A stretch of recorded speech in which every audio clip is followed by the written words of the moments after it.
테슬라 주가가 떨어지고 있어요. 지금이에요. 오케이, 매수. 여러분, 테슬라 주가 떨어질 때 매수 좀 하셨나요? 와, 저는 진짜 100일 저점 이후 현재 178달러까지 왔는데 1월 4일부터 3주 동안에 거의 7-80%를 올려버렸습니다. 당시 100달러 갈 때 차트 보시는 분들 죄다 뭐 70 간다, 40 간다. 제 유튜브 댓글에도 그런 댓글 진짜 정말 많았어요. 테슬라 개거품이다. 이제 곧 망할 거다. 뭐 별의별 소리를 다 들었는데 진짜 한 번 더 느꼈습니다. 미래에 대해서 과신하지 말자, 확신하지 말자. 사실 제가 뭐 100몇십 달러 때부터 공정가치나 성장성 이런 걸 따졌을 때 테슬라 주가 지금은 싼 편이다, 멀리 보면 먹는다 라고 했어요. 그런데 생각보다 빨리 올라와서 저도 좀 많이 놀랐습니다. 지금 RSI가 어느덧 72 과매수 상태가 되어 있습니다. 떨어질 때도 미칠 듯이 박살나더니 오를 때도 진짜 미쳤어요. 그런데 또 이때 사시는 분들이 꼭 있더라고요. 떨어질 때는 못 사고 나중에 한참 올랐을 때 불타게 하는 그런 분들.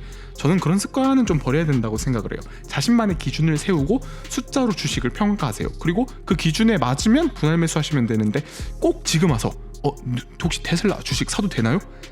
저는 조금 비추천합니다. 왜냐? 지금 많이 올라왔고 당연히 훨씬 더 많이 오를 수도 있어요. 미래에는 자신만의 기준에 따라 매매하는 거면 뭐 인정합니다. 근데 단순히 오르니까 뭐가 와요? 포모가 와서 불타게 하는 그런 습관은 안 만드시는 게 최선이라고 생각합니다. 주식에서 제일 안 좋은 습관 같아요. 떨어지면 패닉세라고, 오르면 포모 와서 불타게 하는 그 습관을 만들지 않게 하기 위해서 지금은 사지 않는 게 좋다고 말하는 거예요. 매주 몇 주씩 산다, 어느 때 산다 이런 기준이 있으신 분들은 매매하셔도 상관이 없습니다. 그리고 오늘 또 다른 전기차 업체인 루시드 엄청난 폭등이 있었죠. 한때 거의 100%까지 상승했었어요. 장중 거래 중지가 무려 13번이나 일어날 정도로 진짜 미칠 듯한 변동성을 보여주었습니다. 알다시피 루시드에는 공매도 세력이 진짜 엄청 많이 붙어 있었어요. 최근 보시면 거래량의 무려 50%에서 60% 정도가 거의 공매도라는 데이터도 있고요. 뭐 정확한 데이터는 아닐지라도 게임스탑처럼 엄청난 스퀴즈가 일어난 거죠.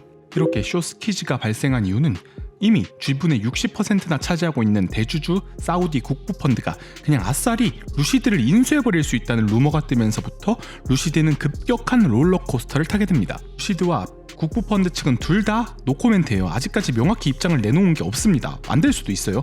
그러면 이 인수가 과연 성사될지, 어떻게 이득을 볼 수 있을 것인지, 또 사간다면 얼마에 인수할지, 주가는 어떻게 될지 등 이 영상을 제작 중에 있으니까 있으신 분들은 구독, 좋아요 눌러주시면 감사하겠습니다.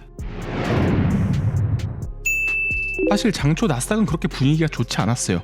인텔이라는 빌런이 나타났기 때문인데 오늘 거의 마이너스 10%에서 출발했거든요. 좋은 나스닥 분위기 편승에서 마이너스 6% 정도 하락 마무리했습니다. 월가 증권사들은 일제히 인텔에 대한 투자 의견을 낮췄어요. 번스타인 같은 경우는 이번 보고서에서 내가 지난 몇 년 동안 인텔을 다루면서 역대 최악의 어닝이다 라는 말을 자주 했는데 이번엔 진심으로 최악이다 라고 확인 사살을 시켜버립니다. 실적 까보니까 진짜 너무 안 좋았거든요. 매출은 14.5 빌리언 예상의 실제는 14 빌리언 달러, 주당 순이익 같은 경우 0.2 달러 예상의 실제는 0.1, 거의 반토막이 났죠. 더 문제가 됐건 다음 분기 가이던스예요.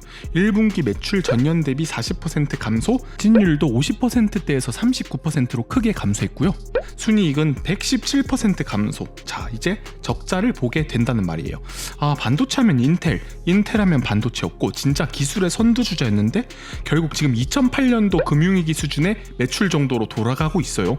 이 하락폭이 진짜 유례가 없는 기울기로 처박히고 있죠. 왜 이렇게 떨어지냐고요?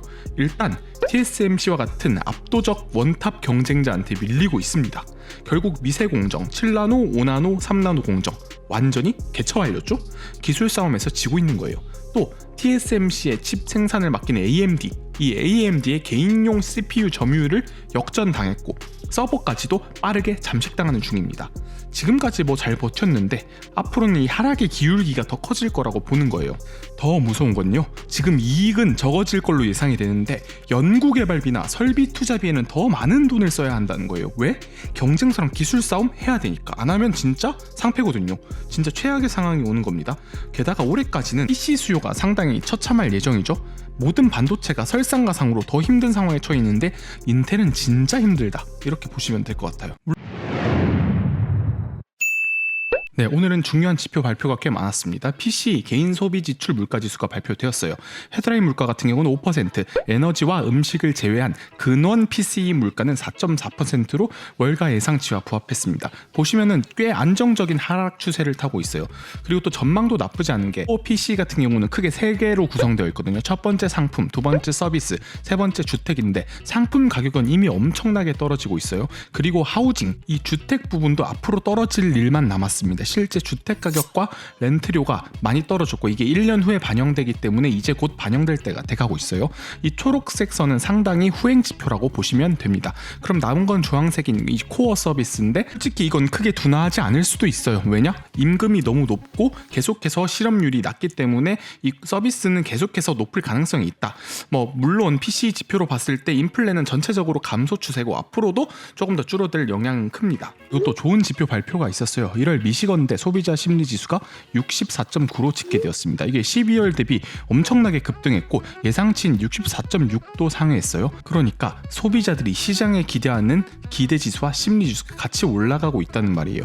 또 놀라운 건 이 와중에 미시건대 기대 인플레이션 수치 역시 빠르게 감소하고 있다는 거예요. 최근 조사에서는 1년 기대 인플레율이 3.9%밖에 안 됩니다. 5년 장기 인플레 기대 수치도 거의 3%대로 떨어져 있어요. 그러니까 결국 소비자 심리는 나쁘지 않은데 기대 인플레는 감소한다. 이게 정말 나오기 어려운 최상의 시나리오거든요. 시장에 겁을 줘서 수요를 파괴하고 소비자 심리를 악화시켜서 인플레가 오를 것이라는 기대를 내리는 게 파월의 목표인데 지금 소비는 어느 정도 되면서 사람들이 인플레가 정상화될 것이라고 믿고 있는, 그러니까 약간은 비현실적인 이상적인 광경이 펼쳐지고 있는 거죠. 덕분에 계속 주식시장에 랠리를 하고 있는 것 같기도 하고요. 벌써 나스닥은 저점 대비 15% 이상 반등했어요. 테슬라, 엔비디아와 같은 성장주들은 진짜 지옥에서 살아와서 2배씩 오르는 것 같아요. 비트코인 경우도 말할 필요가 없죠. 15,000 저점 대비 23,000이니까 거의 50% 이상 올랐다고 보시면 됩니다. 게다가 더 놀라운 건 미국 부동산도 지금 다시 신규 판매가 늘고 모기지 신청 건수가 늘어가고 있다는 사실입니다. 지금 우리야 완전 파티 분위기인데 이 상황을 불편해할 분이 계세요. 네, 바로 파월입니다. 지금 머리 엄청 아플 거예요. 자산 가격이 오르게 되면 또 필수적으로 부의 효과가 일어나거든요. 소비가 결국 늘어난다는 말이에요. 게다가 중국 리오프닝으로 중국인들의 저축액인 900조가 곧 시장에 풀릴 수도 있어요. 또 시장에 돈이 풀리게 되는데 그래서 지금 구리 가격 보시면 엄청 올라오고 있잖아요. 원유도 마찬가지입니다. 살짝 불안하죠. 저도 이런데 파월 진짜 이를 갈고 있어요. 아마 작정하고 시장을 부숴버리겠다 이 정도로 나올 가능성도 없지 않습니다. 현재로서는 가장 리스크한 게 바로 연준이에요. 물론 연준이 매파적으로 나와도 시장이 난 몰라 하고 쌩가고 올라갈 수는 있어요. 최근 월가 분위기가 너무 좋거든요. 대표적으로 비관론자인 모건 스탠리의 마이크 월슨 CEO는 태세 전환을 하는 듯한 모습을 보여주고 있어요. 이분 올해 초 3천 초반 간다 했거든요. 그런데 최근 인터뷰에서 향후 3개월까지 의미 있는 주가 하락이 없다면 나는 전망을 바꿀 것이다.